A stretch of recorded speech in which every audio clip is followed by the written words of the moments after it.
Welcome to Proof Live, where booze brands in the right hands. On a quest for the best tipple and toast with the most exciting and respected bottlings. Competing for the 100-point Perfect Score Century Award and the double gold and a spot on the top shelf to be sipped, shaken, stirred, and celebrated. Slide up to the bar with the biggest names in the spirits game as they clink glasses with your hostess, legendary connoisseur Jennifer English, for intimate conversations, live tastings, product launches, and the happiest hour there is. Now, broadcasting live from the commodious confines of the swanky Proof Saloon, where the liquid elite meet. Here is your hostess, the Madam of Manhattans, the Duchess of Daiquiris, the Queen of Conviviality, your hostess, James Beard Award winner, Jennifer English.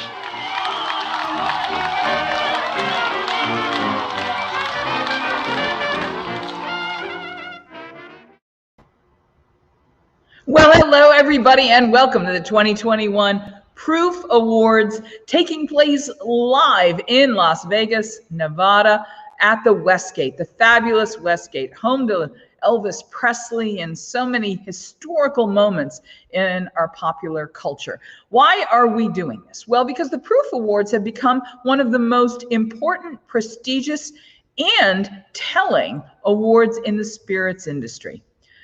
Because the difference with the Proof Awards is every single judge is also a buyer. That means that not only are people being introduced to over 600 entries, new spirits, legacy brands, products from every category, that the people who are at the forefront and vanguard of what's happening right now in spirits and cocktails will take a look at what they're tasting, discover new things, and say, I want that for my program. Some of the buyers include the lead buyers for Celebrity Cruise Line, or is it Carnival Cruise Lines, the Delta Airlines, Delta Lounge, the Delta Club Lounge buyers are here. AJ's, one of the biggest portfolios of supermarkets, AJ's and Bash's, they're here. We've got celebrated connoisseurs, master sommeliers, brand gurus. We've got so many people here joining us. I have to tell you, it is thrilling. Yesterday on day one, we tasted through in the blind tasting over 600 entries. Today, in the second round of tasting and testing and judging, it's called Unmasked. Because what's going to happen today is judges will get to be introduced to the things they tasted yesterday that they tasted blind, and today they're going to get to see the bottle, see the package design, see the label design, see what makes it distinctive. And they'll get to learn what it is that they were tasting. And then they can also judge based on the whole complete marketing and presentation.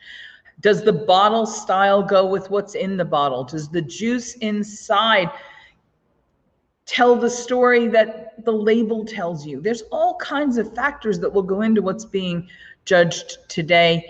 And there are over 50 fantastic industry professionals tasting right now as we speak. To join me today, Renee Corbell Quinn, she's the founder and co-founder of Spirited South Florida, is going to be joining us from the Southeast and her own swanky saloon.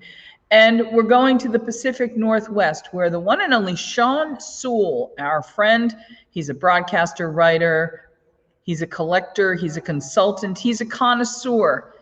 He knows more about the spirits industry than anybody I've met in years.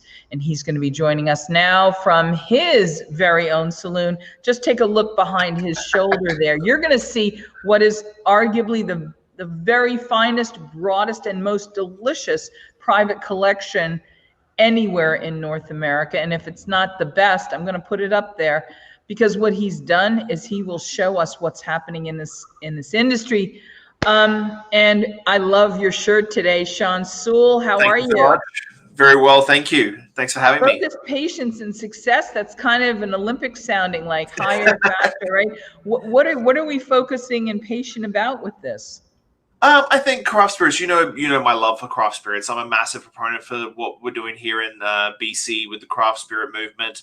Pretty much everything on that back bar is all BC craft. I'm doing the wrong hand, obviously. The BC craft. So I've got 300 to 500 bottles. I say 300 to 500. I got to do a proper count. But even right now, like on my back bar right here, I've still. Hey, Jonathan, can you one shot so we can zoom in on his? Look at that. So even my bar right here, I have 22 new spirits that have been sent to me this last little while that I haven't even tried yet. They're sitting on the bar to do the tasting show with. So 22 new craft spirits just for tasting in the next couple of weeks. Take us back to that collection and give us a map, if you will, from the far side on one side to the other. Is there a system that you can tell us about and how we can all approach this burgeoning, expanding world? How does a pro like you approach sort of organizing this vast new world of craft spirits? So those 3 shelves over on the left there's about 150 plus BC gins, just BC gins, 150 of them. Below that, I've got 2 more shelves of about 80 gins from the rest of Canada. Then I get up into whiskey. I have 3 shelves of whiskey in the middle there. Everything from single malts to rye to blends to Canadian styles to bourbon styles, everything. Below that, I have brandies and fruit wines because I'm a massive fan of that. And Samels or honey rums. I've got those as well. And then this whole right-hand side you see here, the bottom shelf is vodka.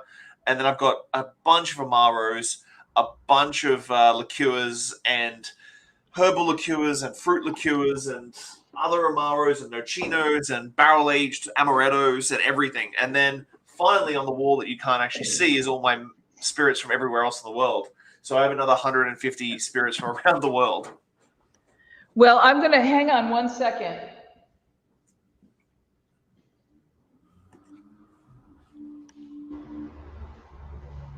I want to start with the first category that you mentioned, and that was gin. You said that you had 180 plus 20. That's 200 gins.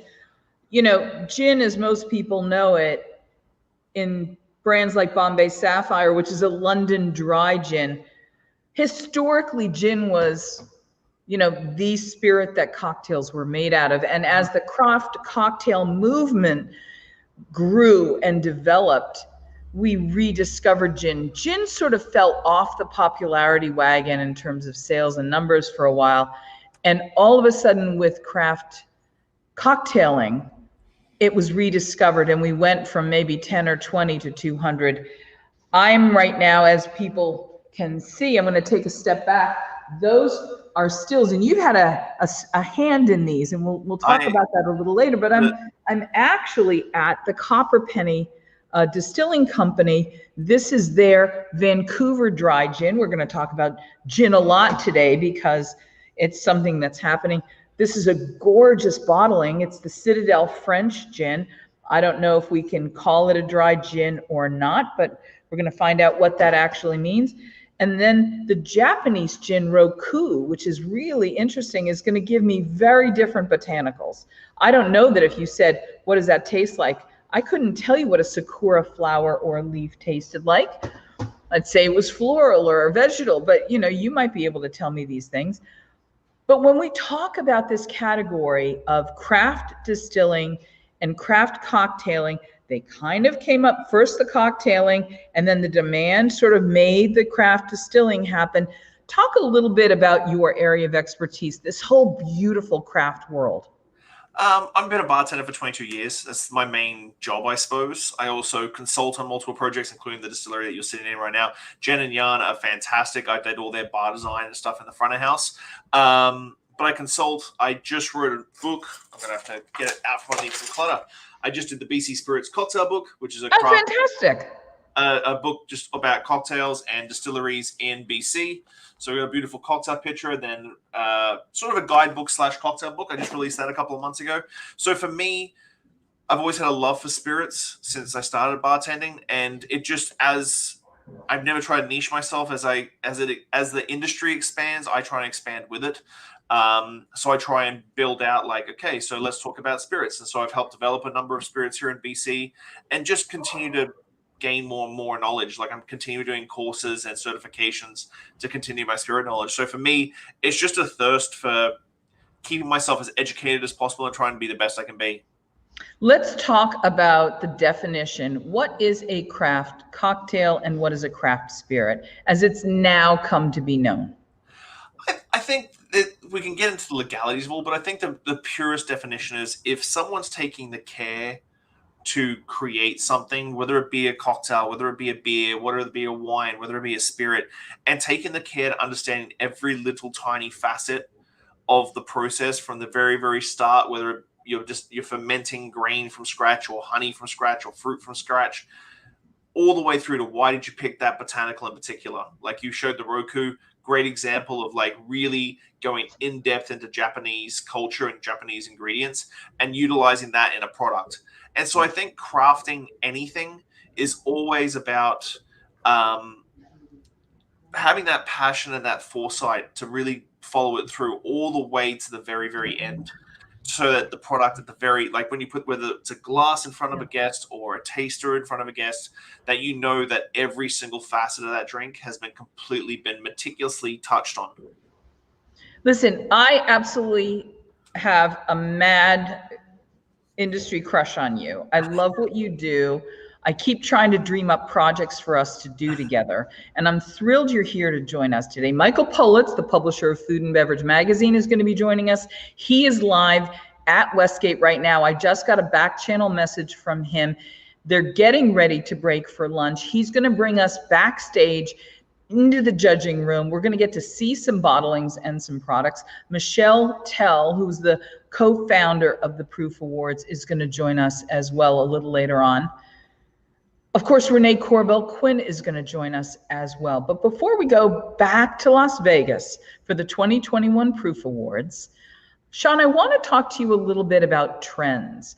One of the things that happens when you have buyers become the judges is you get a snapshot and I'm going to ask Jonathan to make the two of us disappear for a moment, because the frame that we're in front of right now is actually a series of pictures from the 2020 Proof Awards.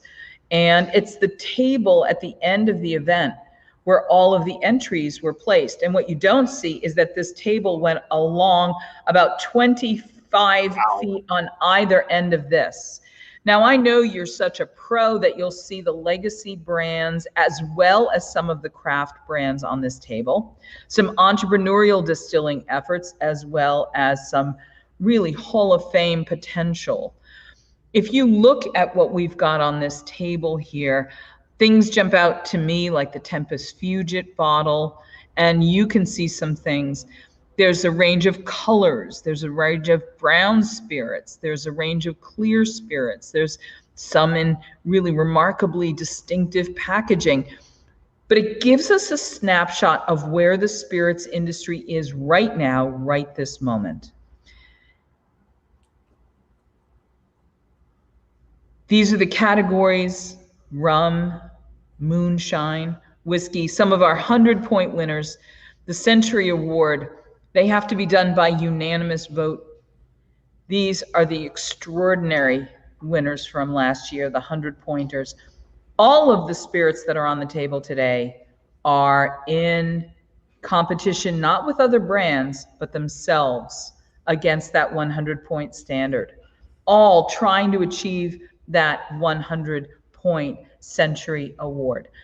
With that as our backdrop, let's imagine what that 2020 competition told us about our spirits world and how different our spirits world is today. You're a trend meister. You read all the industry reports. What do you think has transpired and how has our industry changed 2020 to 2021 in terms of what's popular, in terms of the big headlines of spirit stories? I think consumer knowledge over the last 12 months, due to the pandemic, being locked down, drinking at home, that sort of thing, has expanded exponentially more than I would ever assume it would ever do. because people are going into liquor stores and like, I'm not going to do the same thing because I'm drinking at home. I'm not going out. I'm not partying with friends. What am I going to drink? And they're going to their usual suspect that they buy every single week or every single month, and then they're going to the right or the left and trying something else and expanding their knowledge like that. I think that's the one thing that's great about your judges is that you have everybody from the big macro brands that cater to the bigger market where a lot of people may just be drinking their Budweiser and getting their bottle of whiskey off the shelf, to all the way down to your sommeliers, your cocktail bartenders, your industry stalwarts, so that you get more of a niche of my style, which is like I get a little bit more high-end clientele, so they're only drinking XYZ. And so I think over the last year, consumer behavior and consumer knowledge has gone far further than I think that anybody probably would have expected.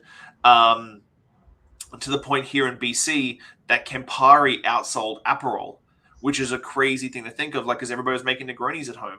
So that increase of knowledge, that cocktail at home, that sort of thing, has definitely expanded people's drinking vocabulary, I suppose, of what are they drinking, how are they drinking, how are they using it, and they're getting away from not necessarily the big brands, but getting away from their usuals and trying something completely different. I want to talk about the Negroni. I want to talk about the fact that this Copper Penny Vancouver dry gin makes it an absolutely superb Negroni. But we have a Negroni week. We don't have an Aperol Spritz week globally, right? So Negroni is a real heritage top 5 Hall of Fame cocktail. 100%. And it's oftentimes a barometer for judging whether a mixologist, a bartender is good. Is a house a good house? If I have to walk in and explain what goes in a Negroni, when we were back at the first early days of Tales of the Cocktail, Sean, I got to be honest. I sat with Dale DeGroff, Audrey Sanders, Tony Abuganim, and a few other friends, and we were lamenting, wouldn't it be nice to walk into a bar anywhere in the world, order a Negroni, and not have to explain how to make it? Actually, Gaz Regan was there that day too. And of course, Gary Regan, known as Gaz, left us far too soon a couple of years ago. And he was world famous because he would finger stir his Negronis, right? And his finger was so famous. And if somebody came along and made a drink for you and then thrust their index finger in and proceeded to stir, in most instances you'd be offended. But if Gary Regan did it for you, you know, the founder of Regan's Bitters, the author of so many books, one of the greatest educators we ever had, if he did that, well, you've got a story for the rest of your life. That was a badge of honor. It was like the queen tapping you with her sword and giving you an OBE, right? Like, this is the Negroni OBE from Gaz. And so he was so famous, they took his finger and they made it into actually a stir stick. They took a plaster mold of his finger, and you can actually buy one from Cocktail Kingdom, but I digress. The Negroni is a really important cocktail, and it's oftentimes a barometer of someone's success. Can you put the Negroni into context for us? And is that part of the reason why we, or you, have 200 gins back on the shelf behind you? Well, we just finished up Negroni Week 10 days ago. We just finished up Negroni Week. Yeah, so we did a big cocktail. Negroni Week here in Victoria is absolutely huge. It's a bit of a religion for Negronis. And I think the thing is that any cocktail, Manhattans, Negronis, that utilize vermouth is always a tell as well. Like, if you go into a bar and the vermouth is in the fridge, not on the shelf, you know chances are it's a good bar, because your vermouth should always be refrigerated, and it's a nice tell to have that beautiful Negroni. So for me at my bar, I have Negronis on tap. So I have a 20-liter keg that I batch up massive batches of Negroni, because we sell 20 liters of Negroni a week. And so for me, the Negroni is something special. And funnily enough, with the Gaz Regan finger story, I was there when he first stirred a Negroni for the very first time with his finger. And it came down to the fact that the bar we were in the middle of Cognac at the time, didn't have bar spoons. And so he's like, screw it. And he just put his fingers in and started stirring away. And so it has a special place in my heart. And I do think that it's a benchmark for a good bar, is to have a good Negroni. Sorry, I got on mute there for a second. Take us to your crystal ball. What's happening for the next 12 months? Look inside it. Where are we going? I think there's going to be a return to a degree to classics, because the thing before is that bartenders and bars already knew their classics. They're doing super creative craft cocktails, that sort of stuff. But the consumer was always a little bit behind.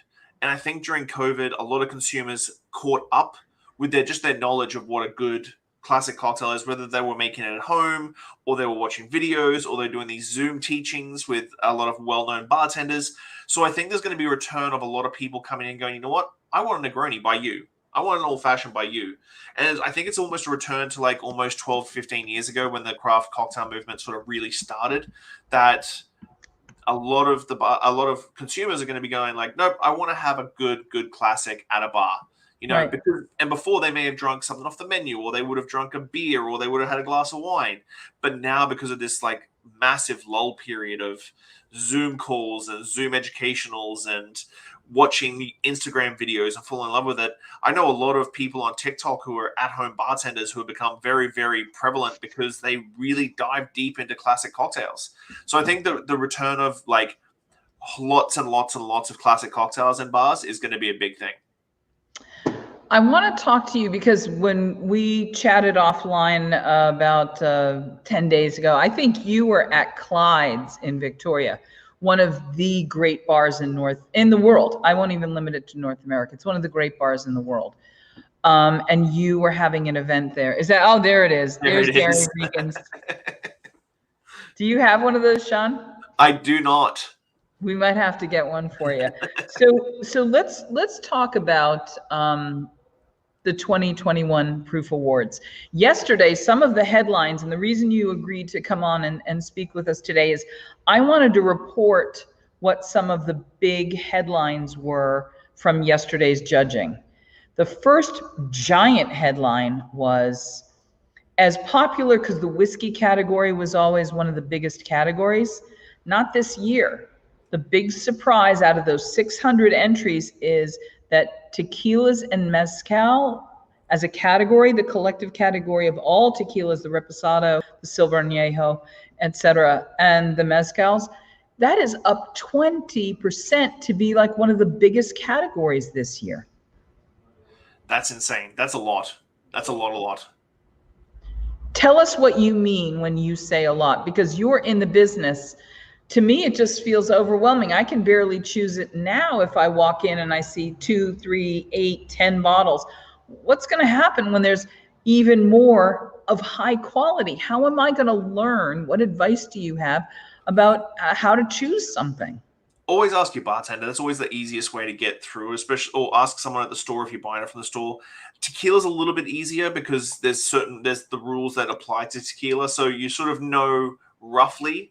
When you get into mezcal and you start talking about different agaves outside of Espadín, Marmota, and like Tobola and all those sort of things, that's when it gets really confusing. When you're talking about Kalwinski agave for mezcal, it gets really confusing really quickly.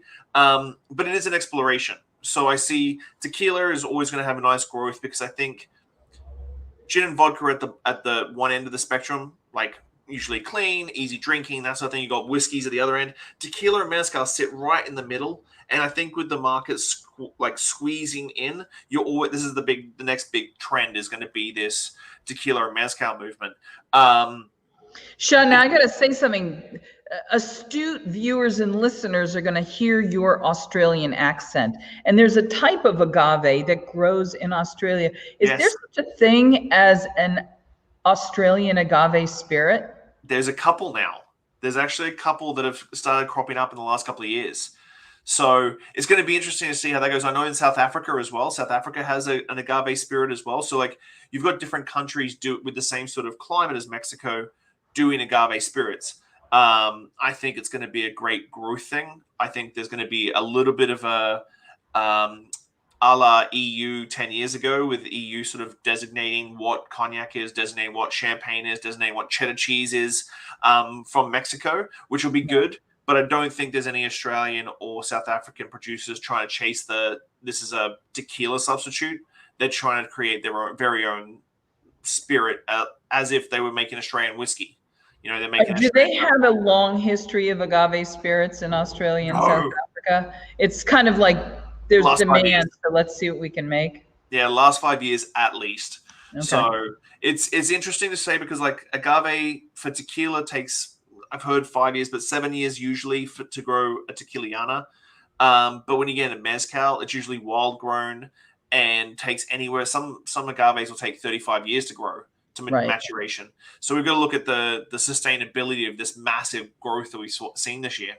And there's horrible shortages right now of the agave hearts, which is what they make this out of. I also want to ask you about mezcals because as I understand it, going to Tony Abuganim's Southwest Spirit Conference, and then now the Tucson, Arizona-based Southwest Spirits Conference, that there's a lot of talk about understanding that mezcals in general, a category we were introduced to by our friend Ron Cooper from Del Maguey, that mezcals are this unique combination that, like a wine, have a vintage that is so distinctive that it's likely you'll never have the exact same one again. That it's much more like a Grand Cru experience where you might like the house style of, let's say, Chateau Mouton Rothschild, but you don't like the 2009 as much as you like the 2011. You might like, I don't know, I'll pick the producer, the Del Maguey. Yeah. But you might like on the mezcal side Del Maguey's 2009 versus their 2011 because they're different. And so there's this idea that there's so much to learn, so much to discover. And of course, everybody knows Europe and Canada, you specialize in Canadian craft. There are no agave in Canada to the best of my knowledge. So my question is, how is your market responding to this global boom of interest in agave spirits? Pretty good. I opened up a specialty tequila and mezcal bar in 2017 called Cafe Mexico here in Victoria. And I put 120 plus agave spirits on the back bar, including Sotol and a few other. And I was really stressed on the day that we opened because someone was like, do you think Victoria's ready for a tequila bar? And I'm like, ooh, I've just done like 2 years worth of work on this. I'm not sure if Victoria's ready for a tequila bar. It never crossed my mind. But then we opened and people just took to it like water. So agaves, mezcals, tequila, sotols, everything, people just really blew up about it.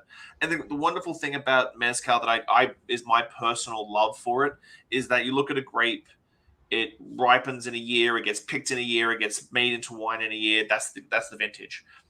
But agave can take, like I said, 7 to 35 years. When that little sapling popped up, it could have been on like a nice, clear, barren little sandy soil thing. But over time, 10, 15 years later, a tree could have grown right beside it. And so you go from this full sun, full rain, has all the things that it needs, and then a tree grows beside it and it's shaded and the tree's taking water from it. And so the agave itself changes throughout the 15 years that it's been growing, which is why I love mezcal for that. The weird growing pattern, how it's made, is the definition of cool, I think.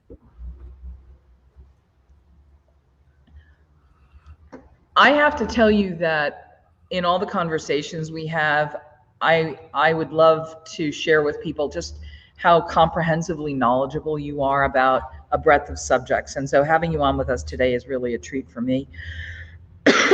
One of the other headlines, and I apologize, I swallowed something the wrong way. One of the other big headlines that came from yesterday, we went around the room, we talked to people one-on-one, and I asked the same question to just about everybody. What was the biggest surprise of the day that you tasted, and what is the best thing that you tasted?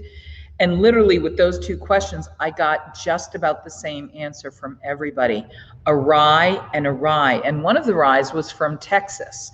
So about, if you had said, if we were going to handicap what the answers could be, I think I would not have picked rye as being the big, emerging success story from the 2021 Proof Awards.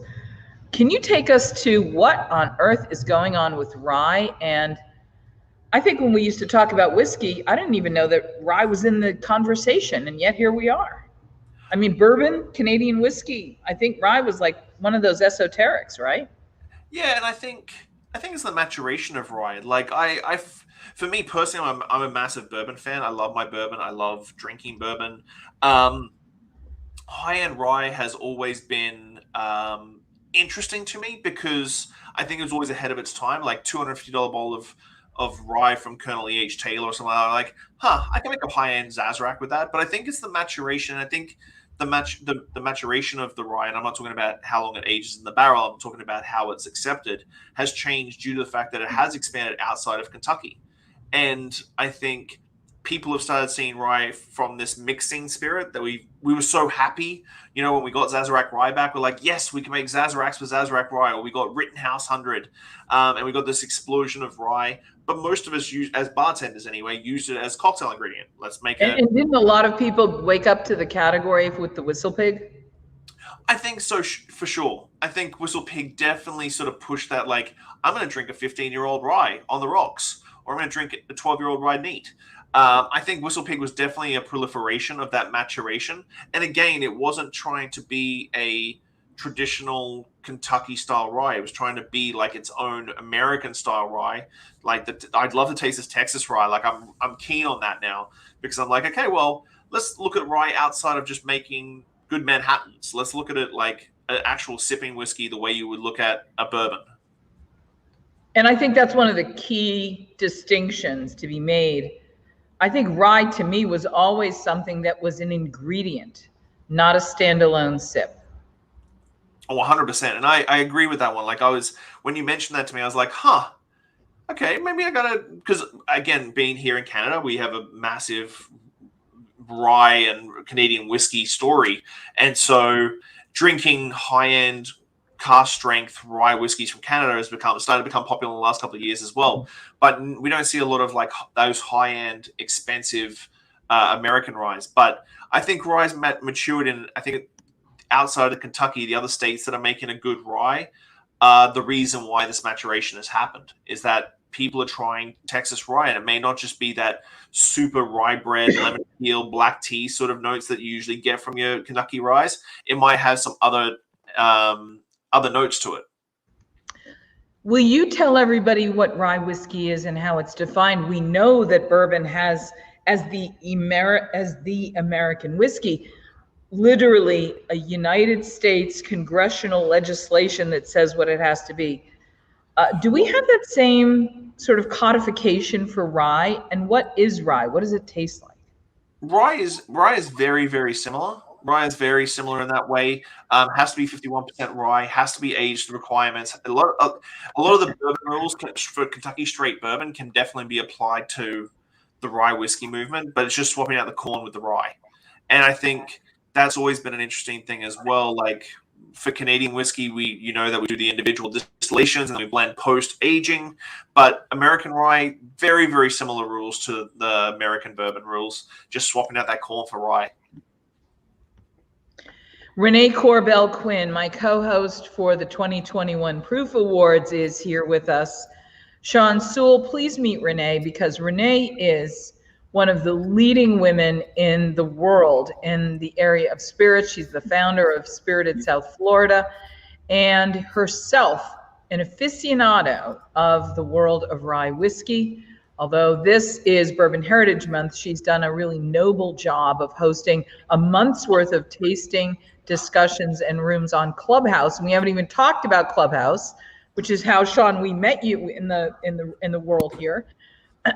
But I wanted to bring Renee back because we're having a conversation about the big story out of the Proof Awards yesterday.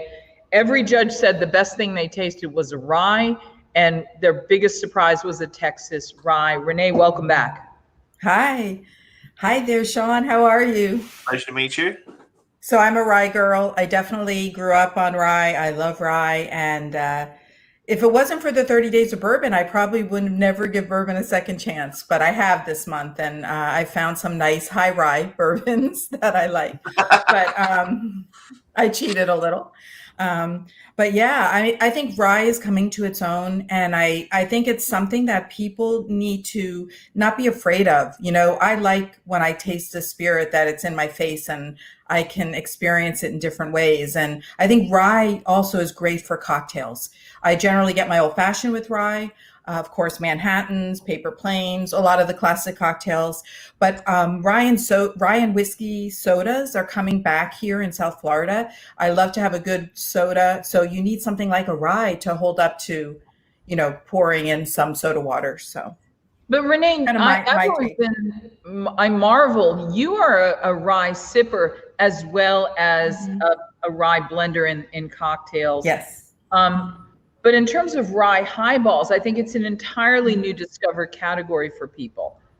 Talk a little bit about how you understand and teach people about rye. Do you teach it as a sipper or do you teach it as a blender?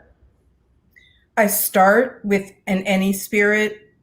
Rye and gin, as are my favorites, with, a dram, a taste. So this is my larger dram glass. But I want people to taste the spirit itself. And again, I ask people to open their minds up. I don't even tell them sometimes that it's a rye. I just say, I want you to taste this spirit. And we're going to talk about notes and what we like and what we don't like about it. Then I'm going to take you on a journey through pairing with it, food with it, and as well as putting it in cocktails. So again, when you think of people that are used to drinking either tequila or vodka and they're used to sours with mixes, you can of course switch and start with a whiskey sour. That's a good way to get them over to the dark side, as I say. But I would recommend that they maybe do a bramble or a smash. So I first introduce them, especially my women friends who always say, "Oh, I would never drink a whiskey. I'm not a whiskey drinker," but I beg to differ, and I've changed a lot of minds. So again, it's just being open-minded about it. So you definitely want to taste the spirit as it is. I'm a true believer in that. And again, a high rye bourbon is a great way to start with people that are bourbon lovers. Colonel E.H. Taylor rye. My very favorite is Michter's Toasted Barrel Rye. There's a lot of really, really good ryes out there. Even just a base rye like Templeton has great notes and is great to use. So, I'll help people create their home bars, and there's always at least 1 or 2 bottles of rye in their home bar. All right, since you have really opened the door for us, Renee, and I'm really grateful for that. Sean, I'm going to ask the two of you to give me your number 1, number 2, and number 3 rye whiskeys that, aren't those crazy buy them only at an auction whiskeys that any of us can go to almost any shop and find, because they have that combination of price and quality, distribution, availability, and satisfaction. Sean, what are your top 3? Oh, it's like picking 3 of my favorite children. I'm not going to put them in any order because it's tough because they all go in different ways. I really, really love my Knob Creek rye. I think it's fantastic. I like it at 50%. I like a little bit higher content. And how do I spell that? I'm going to put it in the notes so that we can put it up. So just the Knob Creek, classic Knob Creek. I'm a big fan of Sazerac. I do a lot of blind tasting with when I start doing cocktail development with my staff and do classics. So it says, let's make the best Manhattan we can make. We choose the vermouth, we choose the bitters. That's easy to do, and then we just rotate through the ryes, and we do it completely blind, and everybody tastes it, and then we go, we like this one. So Sazerac always comes out on top for Sazeracs, which works really well with Peychaud's. Peychaud's is made by the same company, and then as a special little treat, if I'm going to go a little nuts, is the Colonel E.H. Taylor, which Renee already mentioned, but in Canada, that is probably 2 to 3 times more expensive than what you pay in Florida. So I think a bottle of Colonel E.H. Taylor rye here in Canada goes for about $210 to $250 a bottle. So it's not cheap. Whoops. You say $2 for a bottle? Yeah, it's Canada. It's Canada. It is what it is. So I already kind of stated. You say that as though, it's actually only $170 US, as though that's going to take the sting off a little bit. I don't know. It's still kind of, but yeah, it's expensive. So I'm going to go with what I mentioned. Templeton rye, I think, is a great base rye. I love Sazerac. So that is definitely in my top 3. And let me think for my third one. There's a distillery here in Boston Harbor, and she makes Putnam whiskey, makes a great rye. And I would put that in my top 3 list. Putnam rye whiskey From Florida. from Boston Harbor's distillery in Boston. Oh, wow. That's awesome. Yeah, it's a phenomenal for the price point and for the flavor profile. Again, I look for in your face experiences. Now, we're leaving off the table probably my number one first reason I got into this was because of Whistle Pig and Dave Pickerel. And I have to give him credit for explaining to me why I really wanted to be a rye drinker and not a bourbon drinker. And that was my first experience. But again, Whistle Pig has many different varieties and different, you're going to find from your taste profile. And I do try to do taste profiles with people and I walk them through different scenarios to make it easy. It's not like I give them a form and ask them to fill it out. I ask them what kind of chocolate they like. When they do get dessert, what do they get? When they eat something savory, do they like peppery? Do they like, plain? And so once I start seeing like the pattern of things, I can pick out the same notes in the rye.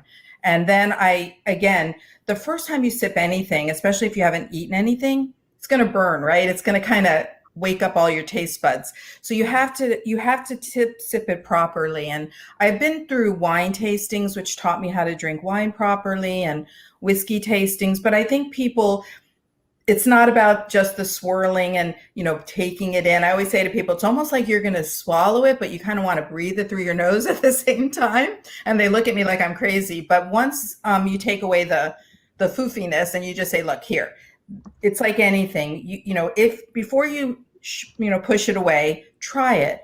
And I think for those craft bars that are willing to give people sips and samples of things, doing flights is a great way.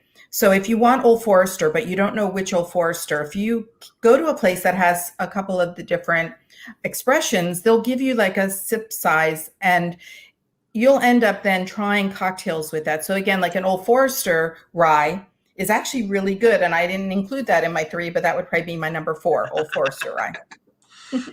You guys, can you talk about how rye is actually, because of its spicy notes, something that lends itself to holiday drinks? Okay, do you want me to take this one, Renee? Yep, go ahead. I really do love, I'm going to go Canadian on this one because the Lot 40 from Wiser's has a beautiful, black tea, lemon peel, that sort of thing. And I really, really love it in, mulled wines or a spiced rum sort of twist on a hot buttered rum. So do a hot buttered rye instead. And do some Calvados in there and use the Lot 40 as a base. I really love that black tea and really tannic black tea and lemon peel as well. Mm-hmm. And I really do like that sort of hot buttered rye with Calvados sort of feel because it just plays really nicely with it all. And it sounds really weird, but right now we have a cocktail on the menu with akavit as well. So Lot 40, akavit, and banal. And it reminds me of Icelandic rye bread. Rye bread that's cooked in volcanic rock. And it's this beautiful, rye bread sort of notes with the caraway from the akavit, some banal in there as well. So it's a very, very different beast altogether. We're mixing 2 base spirits together to get this beautiful rye bread sort of notes. When we talk about rye being spicy and we talk about cocktails like that, before we go anywhere else, though, you mentioned a brand called Wiser's, Wisers. One of my all-time favorite sips ever was a Wiser's 18. And they changed the bottling and the labeling on it. And when they were closing out the old 18 bottles, I was able to get 4 or 5 of them at a bargain price, and I've never been the same. I gave it as gifts because I used it for my Christmas Eve Manhattan. And for friends, I make a tiny little jar of basically 3 Manhattans in one jar that you can each have one, and then you split the last bit. And I give it, and I call them my Christmas Eve Manhattans. And they're meant after everyone's gone home and just before you go to bed at the end of the night, and just as the fire's starting to fizzle out just a little bit, and just before Santa Claus comes, it's really the perfect sip for that moment in time.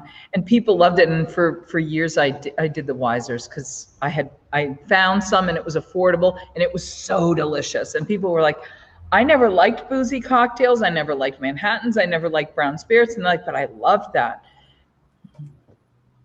And it didn't hurt that I used Daniel Singer's Filthy Black Cherries in there, Of course, Daniel's cherries. And we should say Daniel Singer in Filthy Foods is located in South Florida. He's one of our favorite people on the planet. And Renee, I'm sure you do a bunch with him too. Mm-hmm.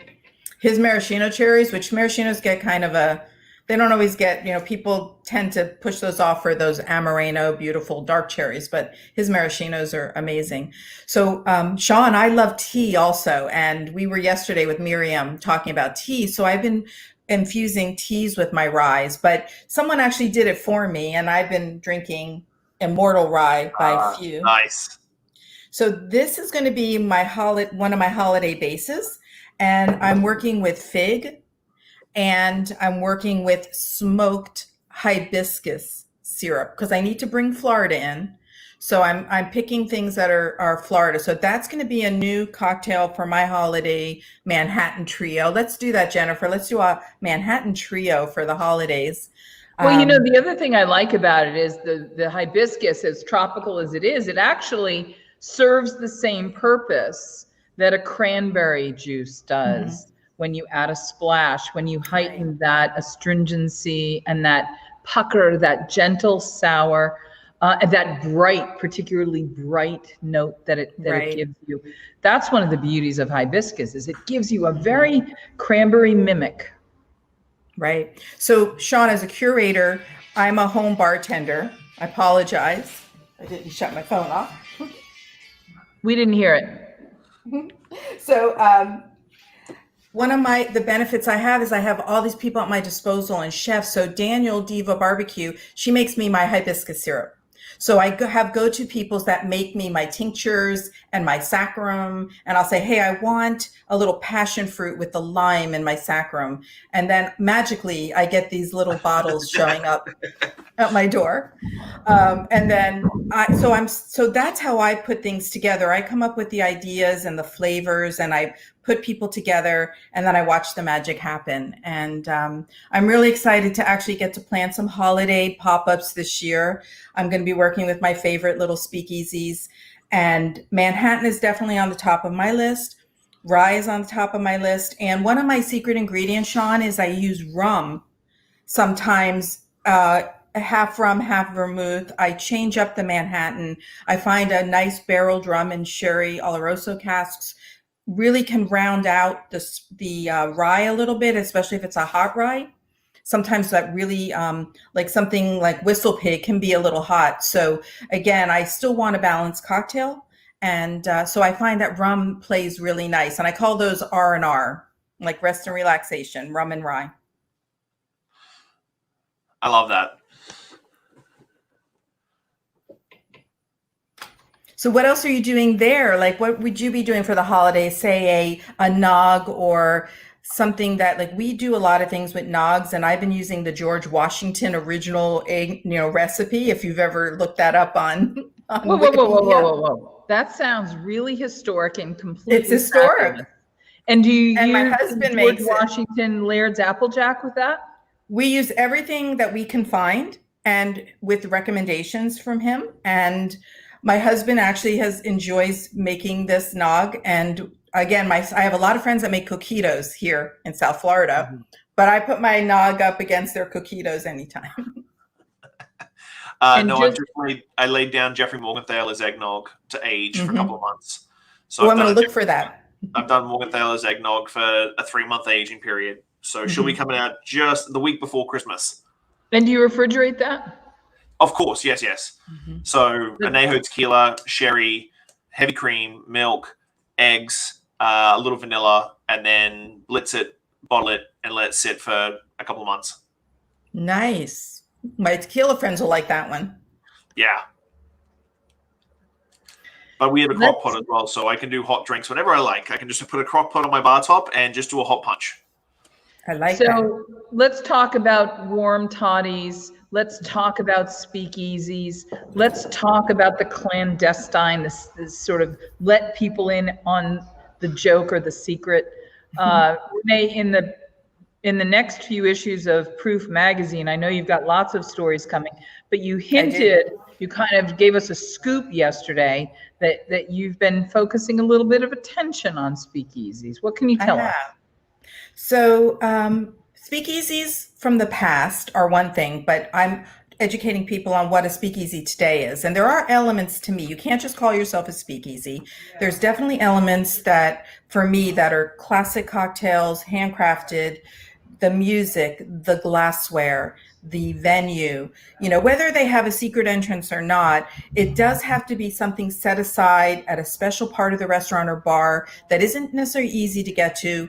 It's fun when they have codes and things like that. But really the most important thing is having well-versed mixologists that can come up with some of these really great classic cocktails from the past. And so I have several here in Fort Lauderdale opening. I'm vetting them all. I'm visiting. I'm giving them honest feedback if I feel that they're really abiding by the speakeasy feel. And I'm hoping to have a nice group of speakeasy menu items also for the holidays to share with other people that might want to do this in other markets.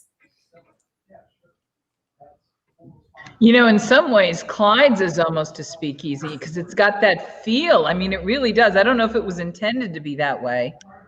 It has the feel. We are in the hotel lobby bar, so I sort of lean much more towards that sort of European hotel lobby bar of yesteryear, the place that you'd go because that was where everybody would go. Like there wasn't any standalone things. The hotels were the only ones that had the budgets to build bars and have liquor licenses and that sort of thing. So it does definitely feel like that, but we try not to take ourselves too seriously. And as I said before, like with the classics and stuff, the team and I have done a ton of work. Like, what is the best gin for this cocktail? What is the best whiskey for this cocktail?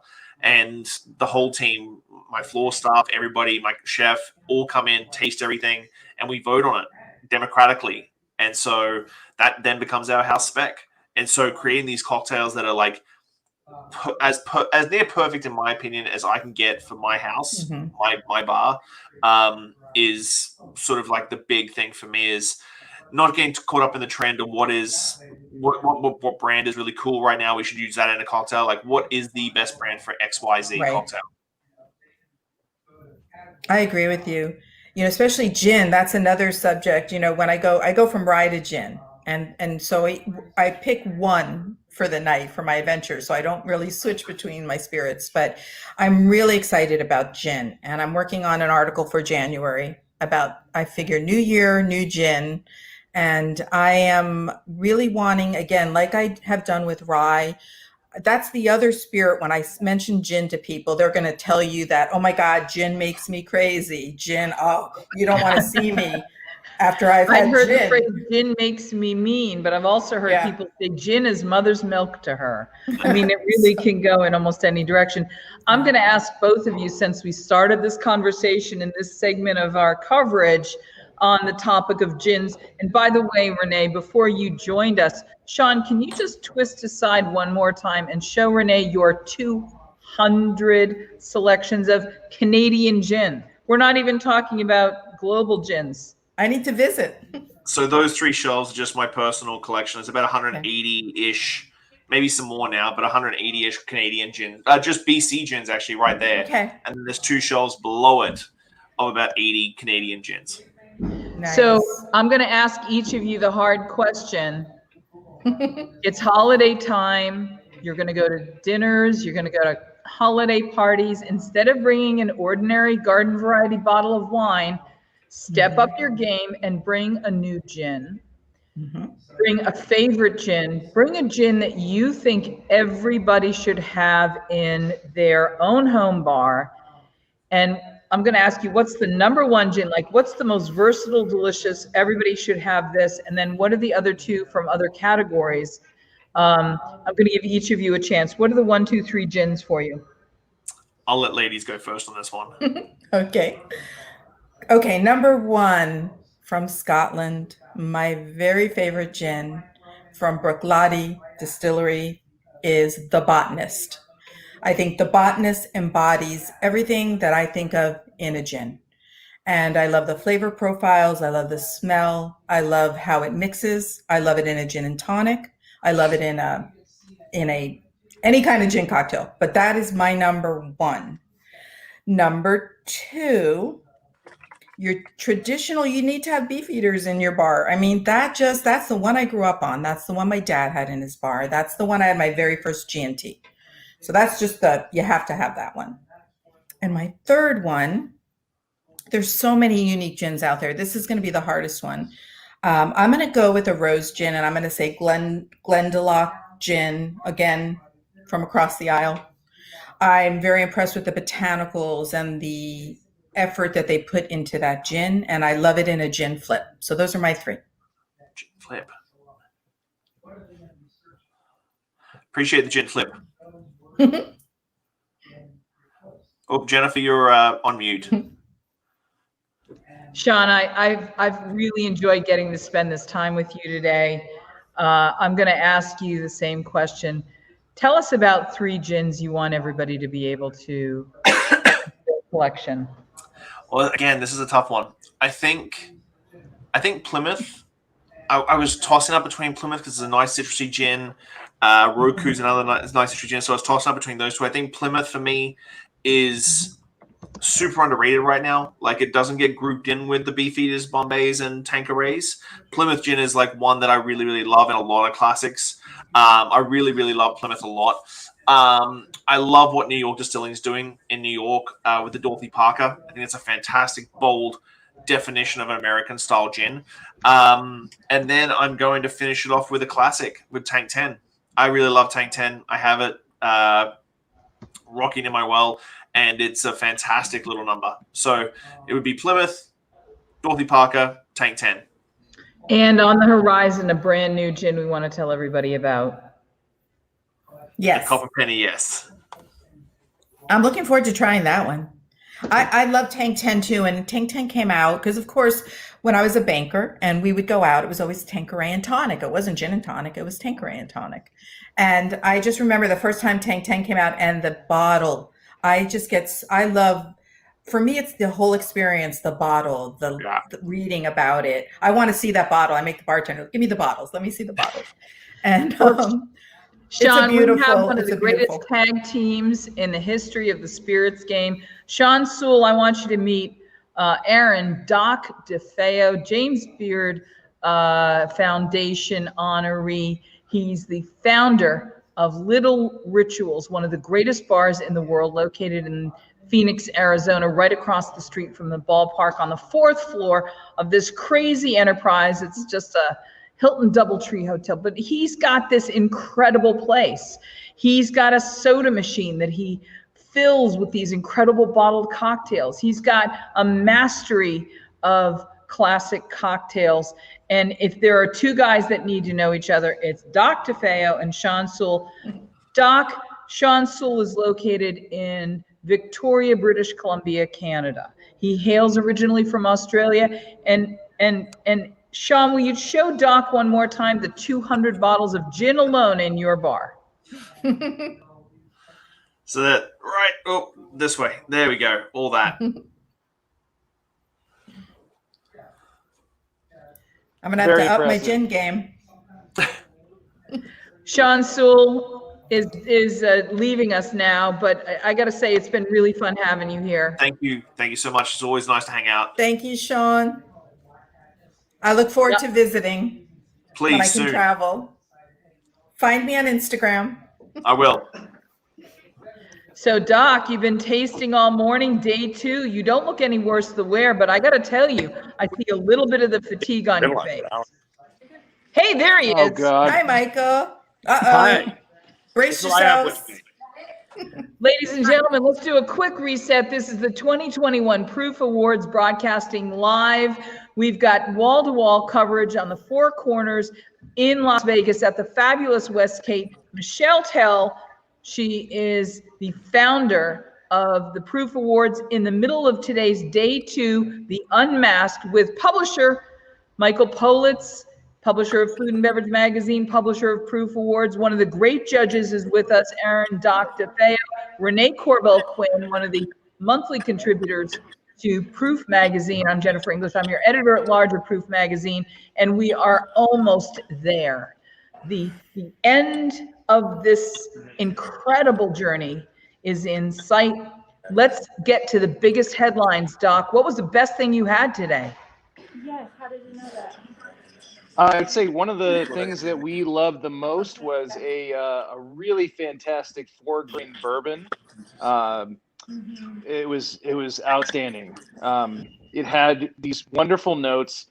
They were reminiscent of, I don't know if you've ever been around where lumber is being cut, but it's almost like sometimes when the sparks kind of singe the lumber. So it's a little bit of like a fresh cut lumber smoke, which was really And what fantastic. was it called? Do we know? Because was today the day you got to see the labels, or was it still blind tasting? Doc, where are you? Are you in this room right now? I'm outside in the lobby. Oh, well, you want to show her? You can bring it in. Come on, buddy. We can show them. Want to show them what's going on? You can come in. Okay, hold on. Don't be scared. So Michael Politz, publisher of Food and Beverage Magazine, publisher of Proof Magazine, co-founder of the Proof Awards. Where are you right now? Jonathan, Michelle, let's go to a one shot of Michael. I want to see. Take us behind the scenes. Right now, I'm at the 100-point table, Michelle. I mean, Jennifer. Take a peek. No, those are the potential Wow. for the most innovative. Most innovative potential. It's our potential. We're going to do a vote at the end of the day. Here's our very handsome judge.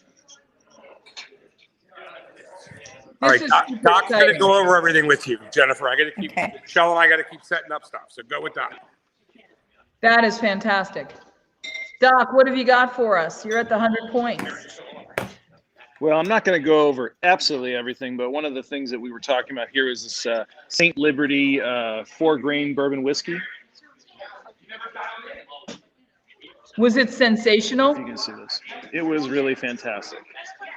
It's distilled in Texas, but it's like a Colorado product, I guess. They sort of cut it down with Rocky. What's that? Got it. Did it surprise you that it's not from Kentucky? I mean, it's not that surprising anymore, considering so much great whiskey gets made other places. But yeah, it's pretty fantastic. Of the things that you tasted today, what is the biggest surprise?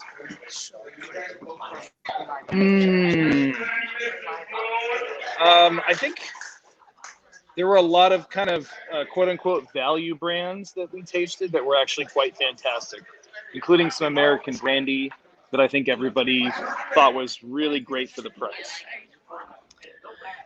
Tell me what that means to a guy like you who's got one of the most renowned and acclaimed bars in the world, who prizes the performance of your bar based on maybe scarce or super high quality everything.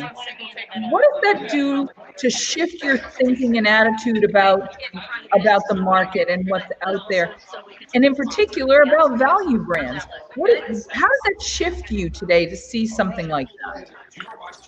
I just think sometimes you get caught up in the groupthink of the industry and everybody sort of telling you what you should be using and telling you what's great.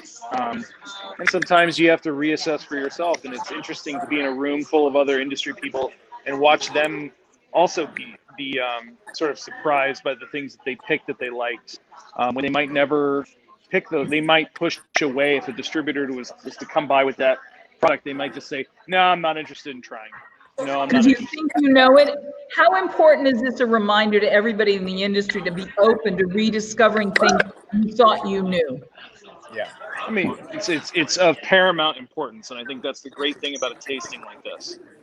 Okay. So Terry Hart, one of our colleagues, is in the room. Terry, day 2, 2021 Proof Awards. Thanks so much. And I know the guy standing there with you, one of my favorite people from last year, one of my favorite judges. Hey, how are you? I'm fantastic. How about yourself? I miss that I'm not there with you, but I'm covering it this way. I love that you're there. Day 2 tasting. What did you discover today? What was the biggest surprise you tasted? I mean, I think we've had a lot of standouts today, to be honest. I think that, again, doing this new version that we've opened up with today, with this year of the Unmasked, really gave us an opportunity to re-explore things.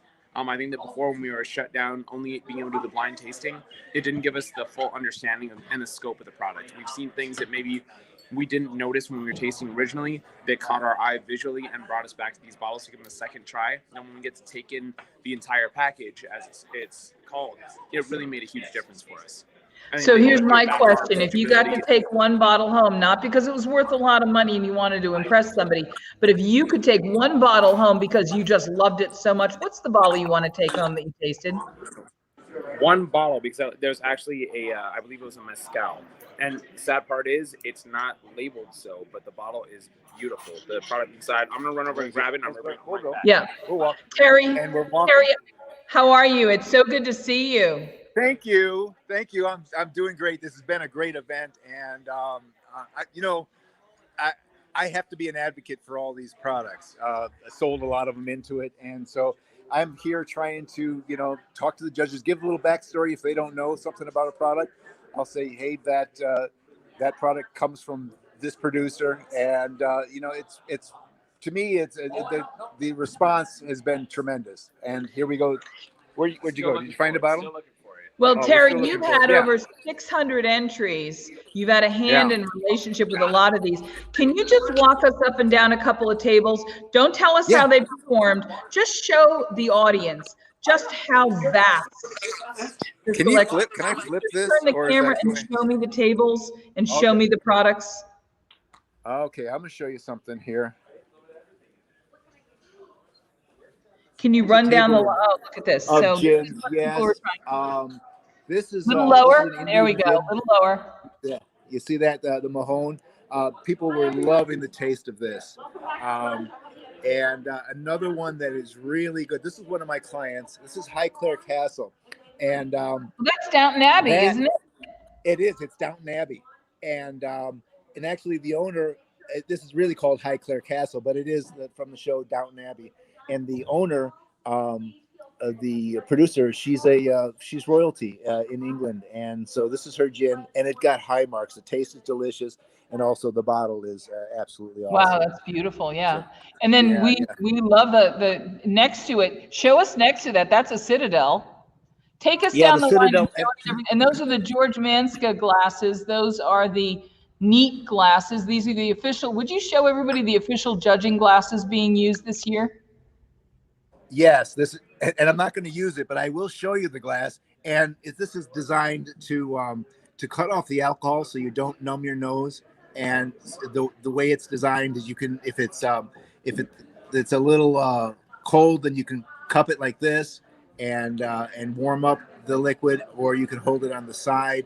And the way the glass is designed, it lessens the alcohol that's coming up into your nose, so you can get more of the bouquet of what it is that we're drinking. I'm sorry, I'm trying to show this to you, but yeah, I love that. You're doing a great job. Take us down the line, and there it is. Wait. Oh wow, what a Daniel's back.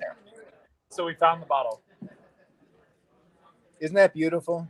And what's it called? Revel. R-E-V-E-L. Yeah, it's a tequila. They put 3 entries in. And that's what everybody is. So can you read that? Label? I can barely read it, but it says Revel because you told me. But it says Reposado Triple Distilled. Yep. Yeah, and it's delicious. And the bottle is, it's a lot of glass, and the bottle is classy. So. Beautiful vanilla notes in there. It's reminiscent of a perfume bottle. I was going to say it looks like a fancy lady's French bottle. Wow. Yeah, and they have a Blanco. You can read the label better on the Blanco. In fact, that was a little bit of some of the criticism was the bottle is gorgeous. To read the label was kind of hard. So the bottle is gorgeous. That's the other thing. That's the other thing, Jennifer, is that I'm getting good feedback that I can give to these people who have come into the contest, not only about the tasting notes, but about how they're presenting their product. So I've had some, to be truthful, I've had some people where the juice was delicious, but they didn't care for the bottle as much, and vice versa. So can you take us down the line where you are right there? Sure. I think people are going to be really interested to see all of these bottlings and just to see. So this is Roman Candy, and they have 3 flavors, and they are distilled. This is a company out of New Orleans, and they're distilled from saltwater taffy.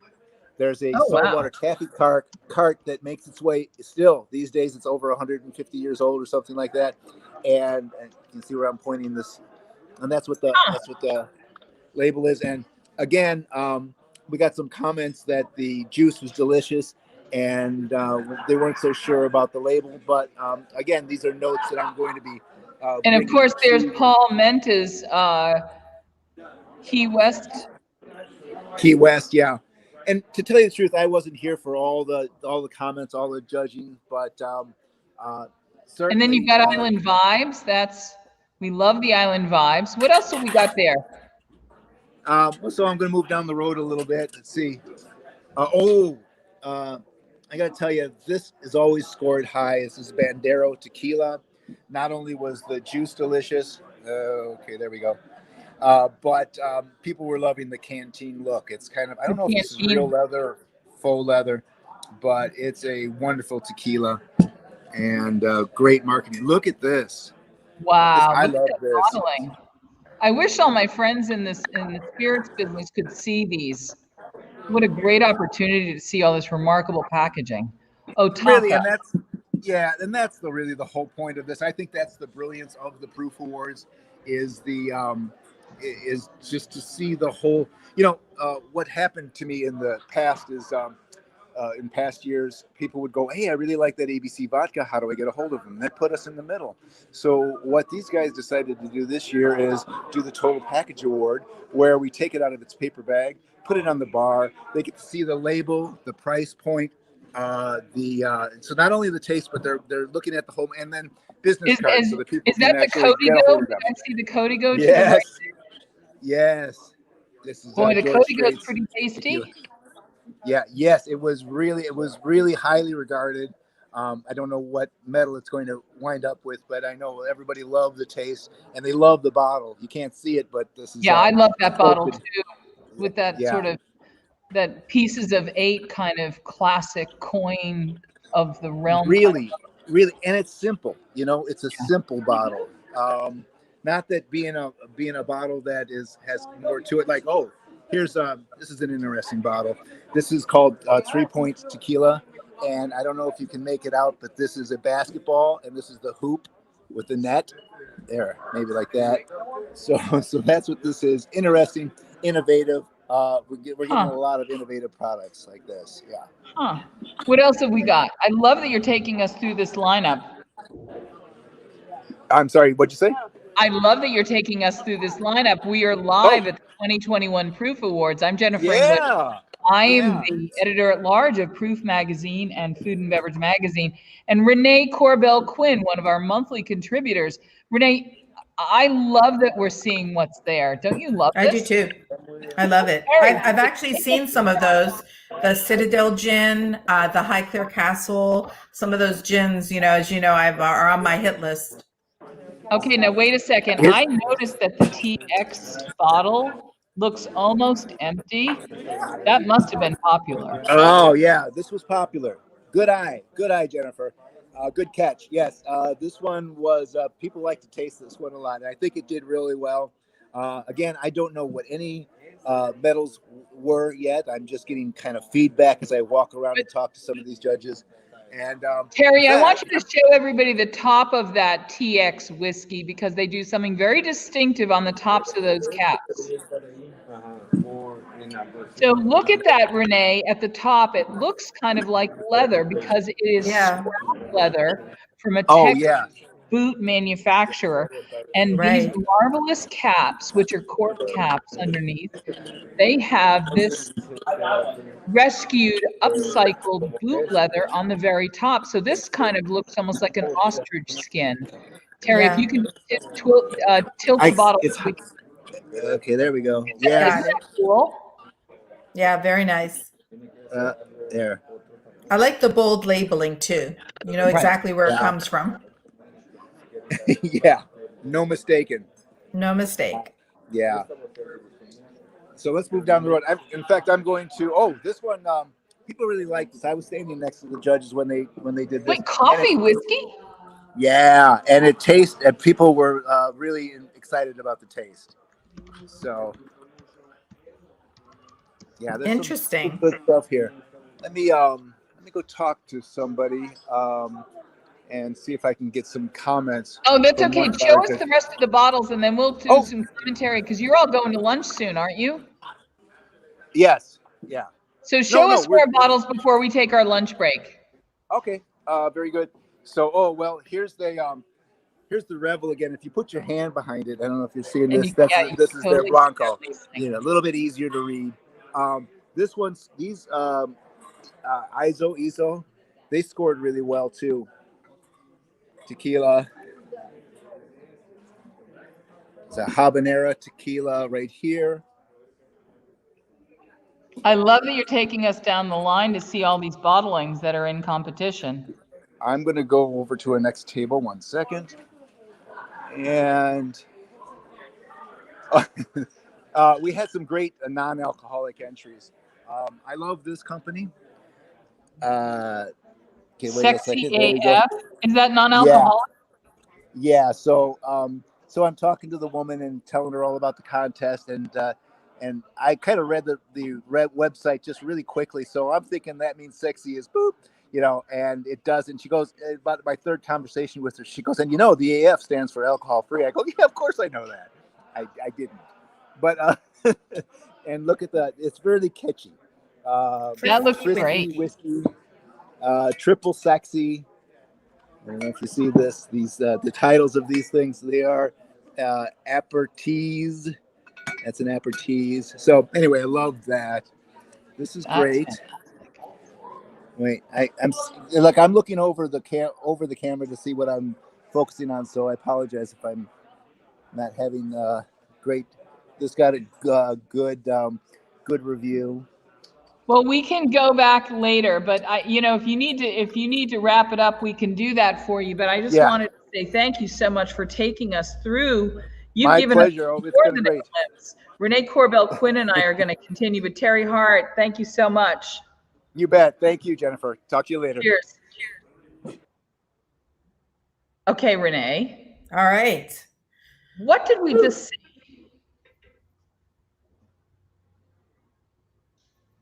What did we just see?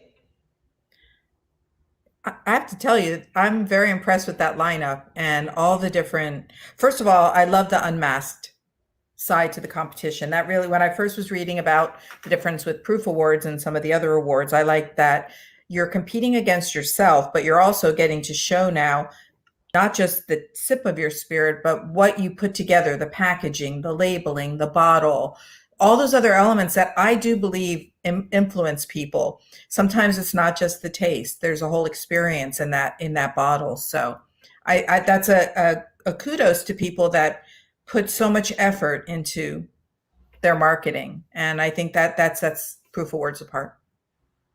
You are an industry professional. You've seen that lineup. Tell me what you see that a consumer like me might miss, just from a cursory look at that. I think one of the most interesting things, bottles that are designed to be better in a bar, we would see more bottles structured differently. I think because of, number one, a lot of people ordering directly from distilleries and being able to stock their own home bars, and home bars on the rise, you're going to see more beautiful shapes and a variety of packaging and labeling that might not necessarily catch your eye behind the bar or the bartender, but I think some of these are being designed for home bartenders. Right. That's my number one when I'm looking at that lineup. But secondly, I just the amount of ingenuity and the people, like, think of all of the businesses that are represented there, right? That's what I'm looking at. All the businesses that are coming out of this last crazy 18 months. And I want to support as many of those as I can. So I think that's exciting. One of the leading chefs of his generation, known as the godfather of sustainable seafood, Chef Rick Moonen is perhaps best known as being one of my all-time favorite foodies. He has been masterful at some of the most remarkable and extraordinary restaurants in the world, all the way from Oceania to where he is today. He's with Perry's, but he is doing so many things. He's doing podcasts, he's doing shows. We are lucky enough to have him as a judge for the 2021 Proof Awards. He joins us now. Chef Rick Moonen is based in Las Vegas, Nevada, but he is truly a global culinary influence. I know you've watched him on competition shows as both a competitor and a judge.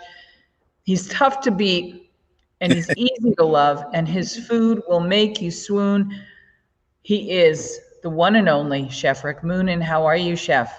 I'm great. I'm reporting live from my backyard. I love that. And you've got a pizza oven and like a wood-fired cooking device out there. I mean, you've got everything to run like the greatest restaurant in Nevada right from your house. I got all the toys. I'm lucky. Now, does your hat say CIA? It does. That's Culinary Institute of America. So you were judging yesterday. You tasted a bunch of different things. I got to tell you, you've had time to think about this now. I have. You've had time to reflect on what you've tasted. And I'm hoping you'll give us a sense of where we are as an industry. As an operator, as a consultant, as a chef, what do you feel you discovered about the tools you know how to entertain and welcome your guests?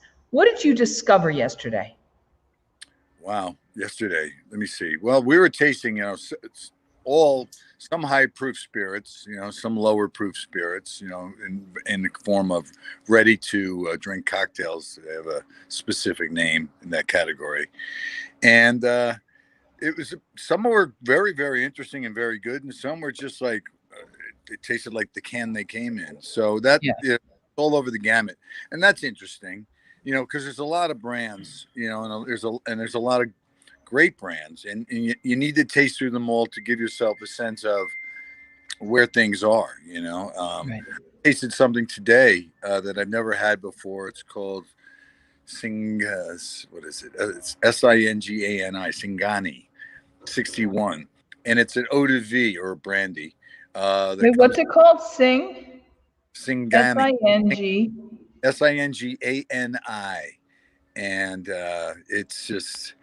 it was discovered while directing some film work through the Spanish-speaking countries. I forgot his name, very famous. Did Ocean's 11. He did Aaron Brockovich. He did a multitude of things. He's bringing it into the country now as a new spirit. And I tasted it today. And oh my God, it's amazing. It's made from Muscat grapes that are. And this is the Steven Soderbergh product. Exactly. That's right. Thank you for remembering his name for me. And it's just outstanding.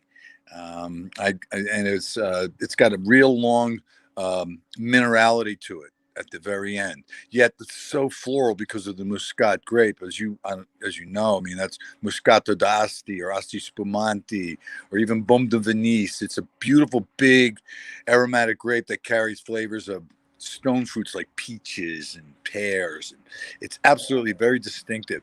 And so they distill it, they make the eau de vie out of it, but they do not age it in wood, which is, why wouldn't you do that? Because they feel, and I agree, that it would strip that aromatic palate experience that you get from the final product. So if you get in front of or get the opportunity to taste it, I highly recommend it. Chef, in today's, I should also point out, you're wearing a wild turkey shirt. So that gives everybody a sense of what your favorite tipple might be off the clock. We were talking about the things that surprised, and there were whiskeys happening. There were tequilas and agave spirits happening.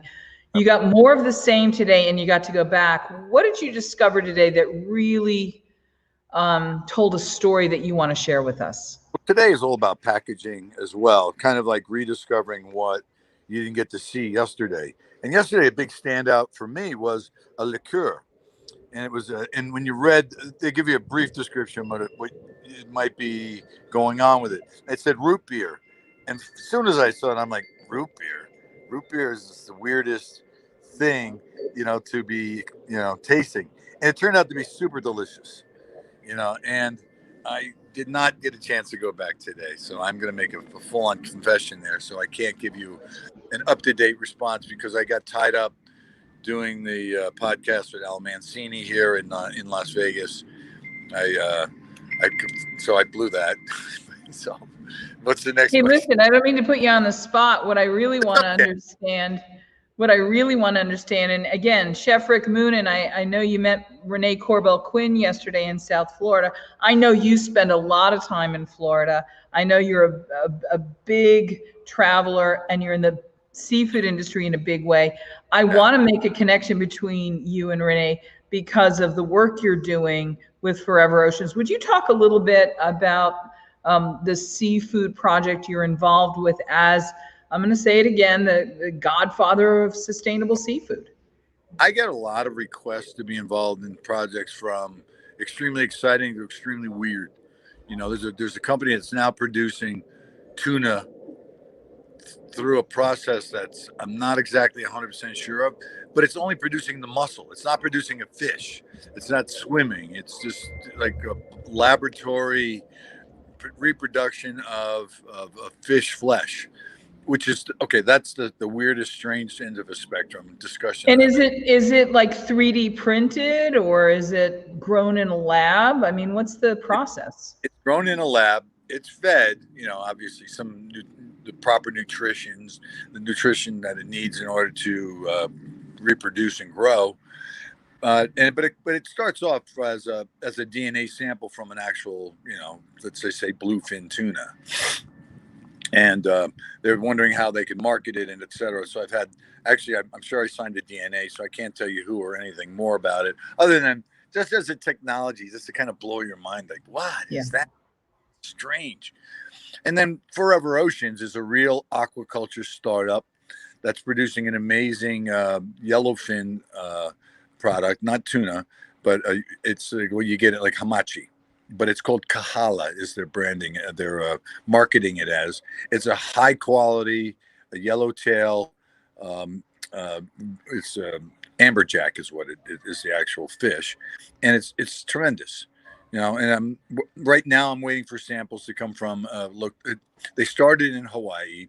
It was a pilot area with great results. I got fish. I played with them. I did all kinds of recipe development with them with the company I'm with, Forever Oceans, and now I'm waiting for the first wave of products that'll be available to public very soon, within months, from Panama.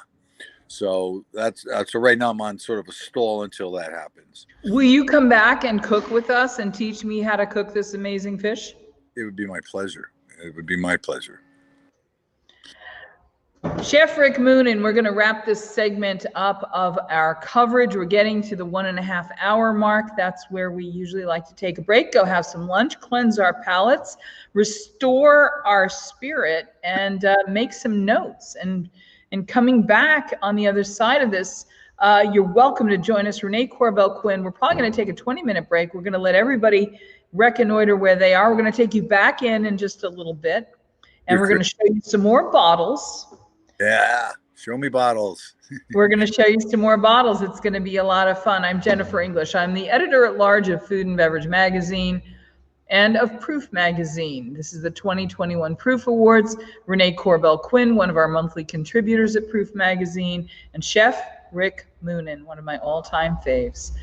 We'll be back with more 2021 Proof Awards live at the fabulous Westgate when we return. We're almost at the end, and maybe we can reveal another 100-point Century Award winner. I think everyone's excited to discover this. Don't go anywhere. We'll be back in about 20 minutes. Cheers, everybody. Bye. Whether you are thinking about becoming a restaurateur or you are already in the business, Michael Politz has written a must-read, The Food and Beverage Magazine's Guide to Restaurant Success. Pick up your copy today at Barnes & Noble, Amazon, Books A Million, or wherever fine books are sold. Need a push getting your emerging spirits, wine, or beverage brand into the hands of consumers? Interested in winning a double gold award? Proof Awards, the ultimate beverage competition where all judges are beverage buyers, can jumpstart your campaign. Enter the Proof Awards. It's time to get your spirits, wines, and cocktail mixers the attention they deserve. Take advantage of the Proof Awards exposure and marketing program with Food and Beverage Magazine. It's all about putting your bottle into the right hands. Your brands will be tasted and rated by judges that are all beverage buyers for bars, nightclubs, resorts, casinos, liquor stores, big box retail, and many beverage distributors from across the U.S. Enter your spirits, wine, or beverage brand today.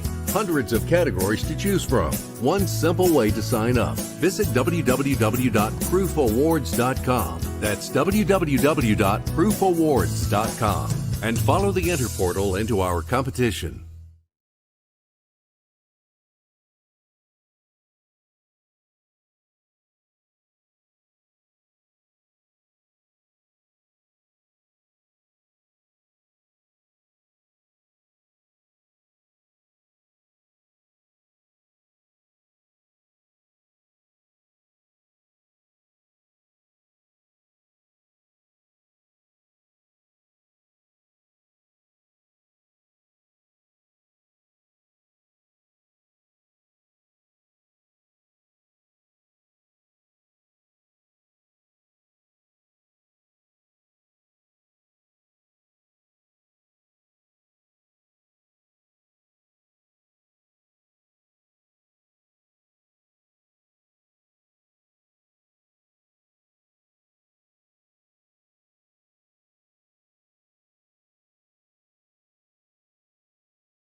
Welcome to Proof Live, where booze brands in the right hands. On a quest for the best tipple and toast with the most exciting and respected bottlings. Competing for the 100-point Perfect Score Century Award and the double gold and a spot on the top shelf to be sipped, shaken, stirred, and celebrated. Slide up to the bar with the biggest names in the spirits game as they clink glasses with your hostess, legendary connoisseur Jennifer English, for intimate conversations, live tastings, product launches, and the happiest hour there is. Now, broadcasting live from the commodious confines of the swanky Proof Saloon, where the liquid elite meet. Here is your hostess, the Madam of Manhattans, the Duchess of Daiquiris, the Queen of Conviviality, your hostess, James Beard Award winner, Jennifer English.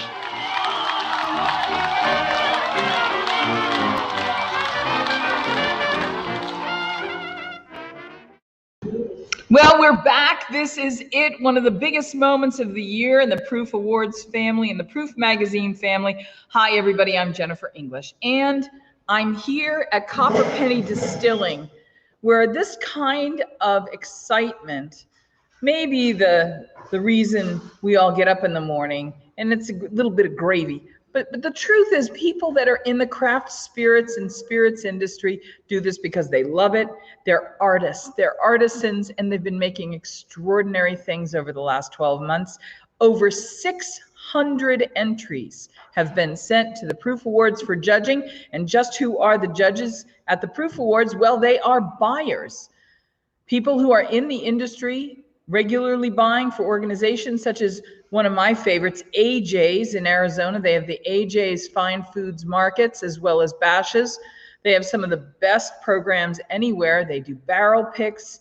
They've got some Eagle Rare. They've got some things that have been wonderful, and it's fun to have them in the house. And of course, Delta is with us, Delta Airlines, and the Sky Lounges that they operate. Products that have won the Century Award and honors at the Proof Awards have found their way onto the shelves in the Delta clubs. So we are here and in Las Vegas, Nevada right now. The final tastings, the final tabulations are taking place. Joining me to reveal the big reveal is my friend and co-host, Renee Corbell-Quinn. How are you? Are you with us? I can't see you, Renee. How can we fix this? We want to get you in with us. I'm here. I'm big. blue.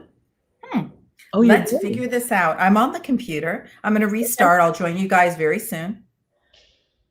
Well, that sounds good. Hey, Terry Hart. Hey. We're about to do one of the biggest reveals of the year for the Proof Awards. What have we got going on? You have the table where they're going to make the announcement momentarily of the biggest award of the... AJ's, and I have Steve here from AJ's. Let me just say, I spent part of the year in Arizona, and I am a long-time customer of AJ's. Laura at the La Encantada store is one of the best spirits professionals I've ever met. You guys have been doing a great program for a very long time, and I just want to say my compliments to the entire Bashes AJ's family. Well, they're a good store. Ours is better. But, you know, it's okay. I can't wait to clink my glass to yours and find out, what did you love about this year's tasting? What was the biggest surprise? What? Say that again, Jennifer? What was the biggest surprise at the tasting this year for you, Steve? Well, it was a bunch of little small fun things. There was a couple of cream liqueurs, which I wasn't looking for, that were delicious. Thinking about that for Christmas. There was a beautiful flour-based, I think it's called Fleur. That was the red one. That was nice. And there was a lot of fun stuff. There was more hits than misses. Much more hits than misses. Awesome. That is awesome. And what was the single best thing you tasted this week? I don't know if I have a single one, but I will say I don't know if I'm going to get the Izo Mezcal, the Reposado. Really enjoyed that. I thought that was a wonderful product. And they're going to love that in Southern Arizona, aren't they? Yeah. I had no knowledge of them, so I'm looking forward to doing a little study and perhaps bringing them into our stores. Yeah. And Steve, will you be attending the Agave Heritage Festival this year? Let's go. Well, I'll look for you there.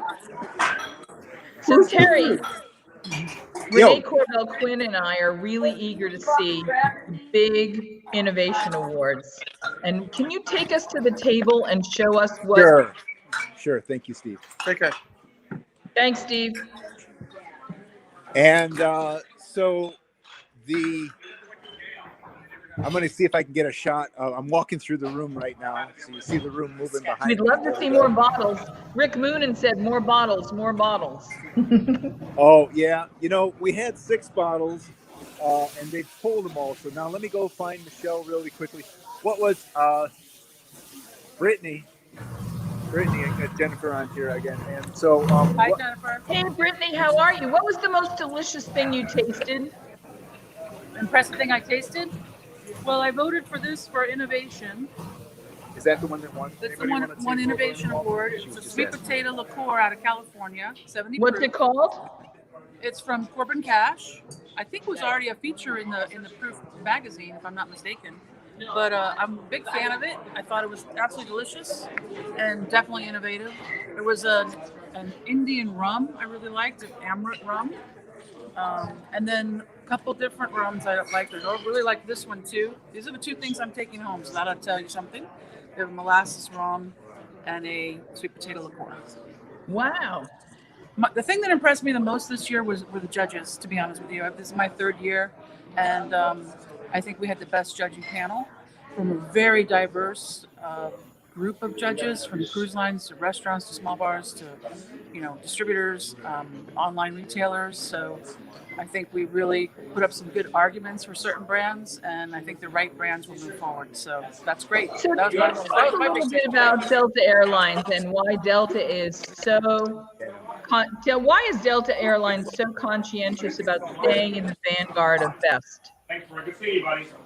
Well, we have competition, and we want to create the best beverage program in the airport, not just within the airlines, but with any restaurant that you can go in. So we really do try to have some innovative brands. We want people to be able to go into a Sky Club, even if they're just traveling for business and they're going from meeting to club to, plane to meeting and home, that they actually have something they can talk about and something that was exciting and experiential for them. So we try to do that, and also, of course, mix it with the Blue Bloods and the classic brands, and have it be a great mix. And people, even though they're traveling maybe less than they did, they still want to treat themselves. And so the Sky Club actually saw an increase by 50% of people willing to upgrade over COVID. Wow. Our premium engagement went up 50% last year. That's just huge. And that speaks to the brands. It wouldn't happen if we didn't have great brands on the back bar, both beer, wine, and spirits, and our cocktail program, which I'm in charge of. And do you think anything cracked the code? And did anything crack the code at the Spirit Awards? At the Proof Awards this year in the spirits category to make it to the shelf in the Sky Club? Well, before I can answer that, this is just a piece of it for me. It has to also have national distribution, and the price point has to make sense. So we had a brand that was here last year, is here again this year. It's the Don Fernando tequila. I absolutely loved it. The supplier actually lives a couple miles from me, which I didn't know when I reached out to him. It's like, hey, do you want to meet for lunch? He lives right down the street. But because they're not nationally distributed, I can't bring them in yet. So we'll wait for them. So there's more than one factor. So that's a piece of it. So there's a couple brands that are in our program already that are here, which is great to see. And so there are things we have to make sure that we can actually get them in all the clubs, because we try to have a single program. If there was something to be with you. Cutwater did really well, which was surprising. They have a lot of submissions this year. They had a Mai Tai rum that was like straight banana bread. It was delicious. It's a good price point. I've got room in my rum program for them, so that's one that I probably will be looking at for Delta. Thanks for the heads up on that one. Oh, you're very welcome. It's nice to see you, Jennifer. I'm sorry you couldn't make it in the flesh. Well, I am. I'm right here. All right, you're welcome. Bye-bye. Okay, well, good. That answered the question and got a little bit more information as well. So happy about that. So now what we're doing is breaking down this tremendous room, and judges are taking bottles. If they're driving, they're taking bottles home with them. I would, but I have to fly. So walk us by a couple sections of bottles of what's left. I see bottles on some of the tables. Can you just scan some of the bottles that are still there? Yeah. So We did this earlier, and so I don't know how successful I am at like. Okay, Perfect. let's go this way. Yeah. Okay. Cutwater did well. I don't know I don't know how this all happened for. Oh, that rabbit hole looks good. Is that from? Can you go back to rabbit hole? Yeah. Can you see it? Is that from the Dead Rabbit guys? I don't know. The Dead Rabbit guys. Not sure. Bespoke gin. It's not my client, so I'm not sure where we got it from, to tell you the truth. Gosh, I'm But kind it's of a interested beautiful in that bottle. one. Terry, have Michael put that aside. We want to visit those people. I want to hear all about that because they're in Kentucky. The rabbit hole people? Yeah. And like I said, it wasn't my client, so I didn't sell them into this, but I'll find out some information. I think Please, that probably looks really interesting to me. Maybe we'll get them on the show. Okay, yeah, definitely. The bottle is beautiful. It's carved glass. Whoops, again. Yeah, it's carved glass. What else is down the lane there? What else is on that table? Let's. Okay, let's see if I can move down here. Oh yeah, the Key West Oh, Bad Bitch rum. That's Bad Bitch. terrific. And there's that award-winning. Yep, that's Paul Menta from Key West, and then the Cutwater rum. I think the Cutwater did well in a couple of brands. I think they took some high honors, some double golds. Casa Capistrano, Agua Valles, Siempre, into the tequilas, some reposados. Hodeline's carrying this one. I know that they were one of my clients. Camarena.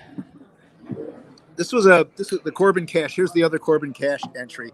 Cute little Copper bottle. Cross. It did well too, but excuse me. Yeah, it did well too, but the other one, the rye, was the one that Brittany pulled and loved. More Cutwater. More Cutwater. We'll have to reach out to the Corbin Cash people. Yes, you have to get them on the show. Yep. Whiskey Road, what a great name. I got to move over here. Oh, this did real well. And you see this? Oops. Yeah, there we go. Pecan praline cream. That sounds pretty sweet and yummy. Yeah, sweet and yummy, and they did real well. So I had a couple of buyers that are really interested in getting a hold of them. These guys had a gritty, innovative label. There's an energy drink, and they licensed the Shelby name, and they have high octane and turbo, and I think they might have some interest as well. Oops, sorry. There. This is so awkward doing this pan. That looks like it has the honeycomb on the front there. Is that a formula? Is that the scientific? No, the other can next to it, to your left. Oh, this one? CBD soda. What? Right there. Yep, that one. Oh, yeah, CBD. Yep. It's Isn't a that CBD interesting? soda. Yeah, right. Is it delicious? It's unopened, and so maybe people didn't want to drink it because this was. I think they tasted it yesterday, but today nobody opened it up to taste it. So Gotcha. I'm going to say yes. I'm going to say yes in answer to your question. It's delicious. So let's see what else is on the other table. Let's Okay, go I gotta down to go the around left there.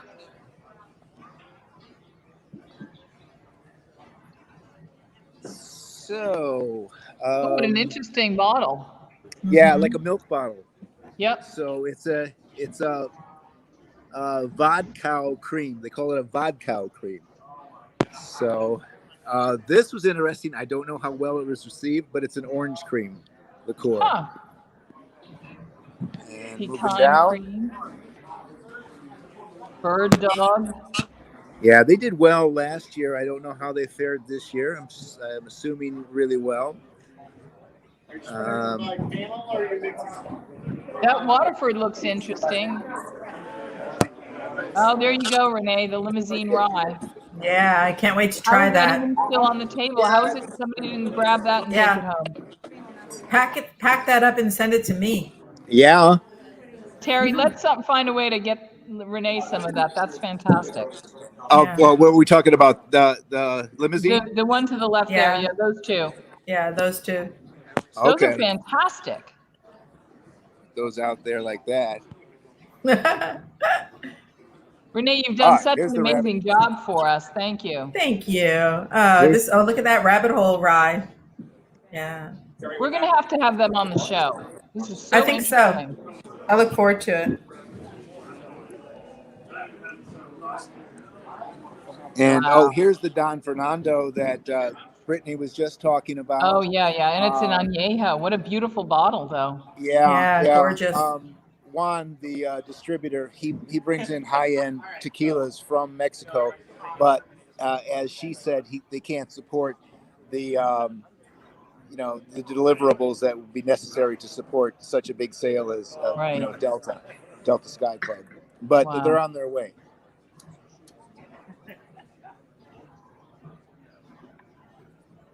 Oh, the Valley High rum. Renee, you've got to find that if you don't know it. It's kind of delicious. Okay.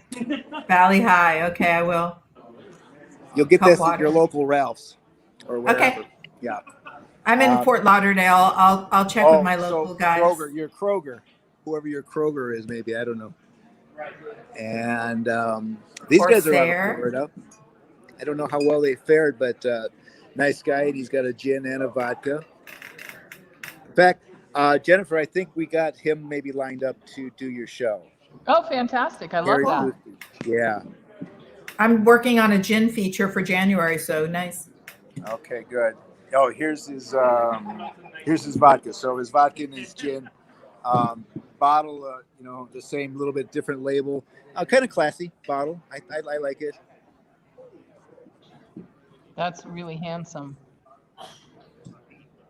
Yeah. Can we do one more table, Terry? You're such a trooper to do this with us. Yeah, I'm doing one more table. Here we go, and thank you. Let's see. Brush Creek. I don't know how they were received. They were one of my clients, and I think that they did pretty well. Oh, here's the same. This is vodka. This is not the cream. This is the vodka version of this. It's like milk bar. About 15 years ago, there was a distillery in Vermont that did a dairy-based and a maple-based vodka, and they were really quite delicious. Oh yeah. I can't remember. I've got to look up the name of them. I don't want to speak. That same producer that I was talking about, that she was talking about, he brings this one. Mi Tierra? Anejo, yeah. And beautiful nice. Bottle. Yeah. Yeah, I got to start moving those. Actually, smell this. Of course. Matt, you should take them. Interesting bottle there. Wow. You can take them if you want. I'm not a big rum drinker. You're actually the rum drinker. I'll take them with me. Yeah, sure. I want you to drink them. You say I can have both of them? We're almost done with this table. Oh yeah, here's the Corbin Cash. They had 3, I guess. So this is another one. Boy, Renee, when you're down to that last bit, that had to have been delicious. That everybody wanted one sip of that. Yep. That's I look for those bottles when I'm out. I look for those just enough for a dram or 2. So Dave Pickerel. Yeah, this is Metallica's. Yeah. Mm-hmm. I'm very familiar. Try that one.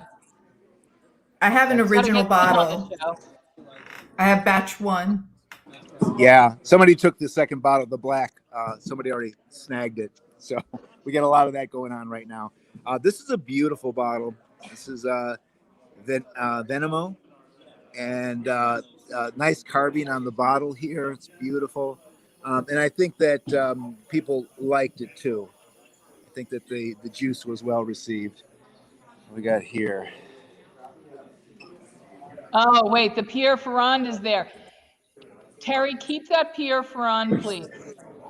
Which, where is it? Triangular shaped Curacao bottle. Oh, yeah. That had to have done very well. It's extraordinary product. Yeah, yeah. Very good. This is interesting. This is the new product from up north, and it's pine liqueur. Huh. Excuse me one I second. want to say that Pierre Ferrand comes from one of the oldest houses in Europe.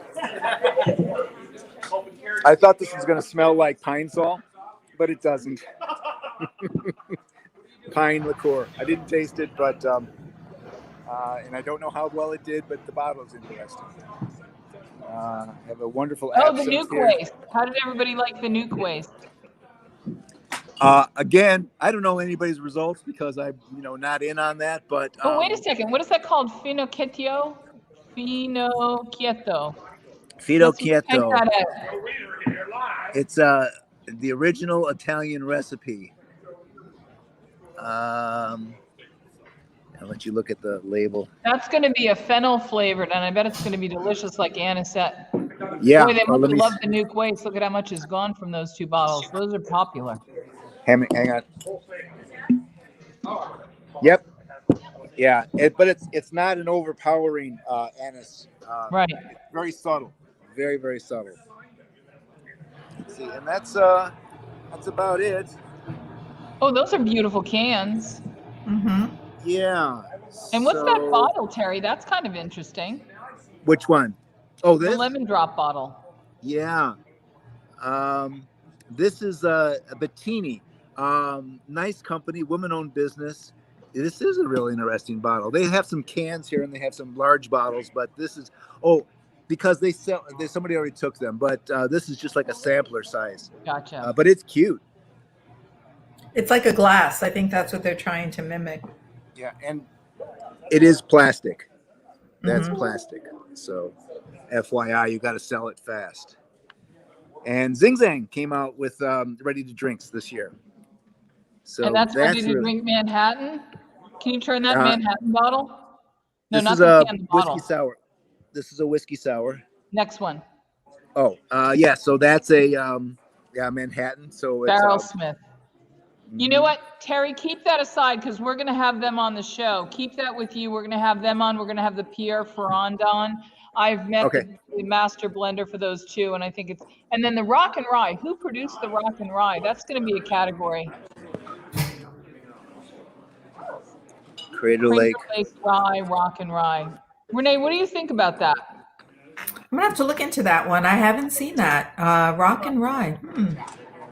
I'm gonna read up on it, Jennifer. You can keep those bottles for us so we can do the interviews and we'll have them on. Yeah. Okay. Very good. That would be great. And then Buzzbox has got. I think they did well as far as their taste goes. They have a real interesting packaging. So because there's such a shortage of tin and glass. So they've got this innovative. It's coated. I forget what it's. I don't really know their press. Let's get Michelle. She's standing right there. Can you grab her for us? Michelle? Yeah, Michelle. Michelle.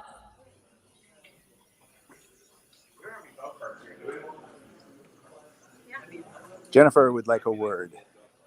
Michelle, congratulations. We have been broadcasting live. We have seen amazing things. Renee Corbell, Quinn, and I want to say thank you and congratulations. We have to hear it straight from you. Who was the big winner in the innovation side of things? I'm going to walk you over here so we can show you the picture. Come walk with me. Do you have any thoughts as you're wrapping this up? The amazing new brands that came in this year were off the chart. We had 7 contenders for the most innovative new brand. Brittany, we are live with Jennifer English. We already did that. I know, but we want to show the model of what was our most innovative. I want to see it again. I'll show you again. We will show you again. Oh, the sweet potato. That was the big winner of the innovation. The things I do want to say was I can't express the amount of tequilas, mezcals that came in this year. I mean, when we talk about trends in the beverage industry, pull that up because you're just getting my chest. Oh, yeah. There we go. When we talk about the amazing trends in the beverage industry, the amount of tequilas, bacanuras, mezcals that were entered in the Proof Awards, 4 times more than any other year. So I just want to throw that out there and let you guys know that that's where things are going. And I think Brittany can back me up on that, what's happening in the beverage world. 100%. It's all about the agave. Thank you, ladies, for doing an amazing job broadcasting for us both. It was so much fun. Proof Awards 2022 will be July. in Las Vegas, and we'll shoot you out the times as soon as we get those. And the Westgate was wonderful too. And the Westgate Resort, Las Vegas. I cannot express to you this team here in catering, how amazing they were. Every meal we had was innovative and delicious. They really rolled out the red carpet. They really embraced all of our beverage buyers. What a beautiful, beautiful few days here at the Westgate, Las Vegas. And by the way, we should point out, we saw the Pierre Ferrand Curacao on the table over there. We just pulled a couple of bottles that we want to follow up and have interviews with. I'll show her. Yeah, please do. Take care, Jennifer. Thank you. Thank you, Renee. Namaste. Thank you, Michelle. All right, Thanks, well, Terry. I think that wraps it up here at the Proof Awards. So, Jennifer, thanks for coming in and visiting with us. We had a wonderful year, and it's going to be an even bigger year next year. Well, congratulations, and thank you so much. You bet. Take care. Bye. Well, Jennifer, wow. I feel like I have learned so much in such a short amount of time. I know. I made notes. And I see where our industry is going. It's exciting. And next year, we're spending a week together in Vegas. In Las Vegas. We're going to have fun. And after. I actually have some stuff I'm sending you. And guess what I'm doing tonight? I'm doing a gin tasting. I got sent a really nice package. I'm going to tell them about the Proof Awards. Unbelievable package. And I'll be on Zoom tonight tasting a new gin. So Renee Corbell Quinn, you and I are going to do some more shows together over the next month or so. But I'm excited. I want to thank you for coming and doing this. You know, every Wednesday night, because of the Proof Awards, we're not doing Talk Nerdy to Me, the future of food and hospitality tonight. But every Wednesday at 7:30 p.m. Pacific time, we do the future food and hospitality in Clubhouse, which is the social media platform that's a spoken word social media platform. And we do the Talk Nerdy to Me Club, which is one of the biggest clubs in Clubhouse. We do the future food and hospitality. You're always there with us. We love having you. Yes. We share the Kentucky Bourbon Trail Club. We love visiting together. It's been really, really fun. Thank you very much. Couldn't have done this without you. Cheers. Cheers, dear. Cheers. And with that, I'm Jennifer English, the editor-at-large of Food and Beverage Magazine and the editor-at-large of Proof Magazine, wrapping up. Congratulations to all the entrants. Congratulations to all the winners. Your medals will be announced and they will be sent to you over the coming weeks. But I want to say this. Thank you in this crazy time for persevering with inspiration and talent to make extraordinary products. This is as exciting a time as ever existed in the spirits and cocktail industry. And it's thanks to you artists and artisans like the good folks here at Copper Penny Distilling, who are making Vancouver dry gin and making beautiful products and creating an incredible tasting room. The elevation of the craft combined with the warmth of the genuine hospitality that we're seeing everywhere at this moment, eager to reconnect, passionate about cultivating conviviality. I have to say thank you to each and every one of you. Thank you to Michelle. Thank you to Michael Politz, publisher of Food and Beverage Magazine and Food and Beverage Media. And with that, until July for the 2022 Proof Awards, I'm Jennifer English. Please remember, enjoy responsibly. Don't ever drink and drive, especially in the time of Uber when we have so many options. And I will say this. Hug your kids and count your blessings. Cheers. Whether you are thinking about becoming a restaurateur or you are already in the business, Michael Politz has written a must-read, The Food and Beverage Magazine's Guide to Restaurant Success. Pick up your copy today at Barnes & Noble, Amazon, Books A Million, or wherever fine books are sold. Need a push getting your emerging spirits, wine, or beverage brand into the hands of consumers? Interested in winning a double gold award? Proof Awards, the ultimate beverage competition where all judges are beverage buyers, can jumpstart your campaign. Enter the Proof Awards. It's time to get your spirits, wines, and cocktail mixers the attention they deserve. Take advantage of the Proof Awards exposure and marketing program with Food and Beverage Magazine. It's all about putting your bottle into the right hands. Your brands will be tasted and rated by judges that are all beverage buyers for bars, nightclubs, resorts, casinos, liquor stores, big box retail, and many beverage distributors from across the U.S. Enter your spirits, wine, or beverage brand today. Hundreds of categories to choose from. One simple way to sign up. Visit www.proofawards.com. That's www.proofawards.com. And follow the Enter portal into our competition.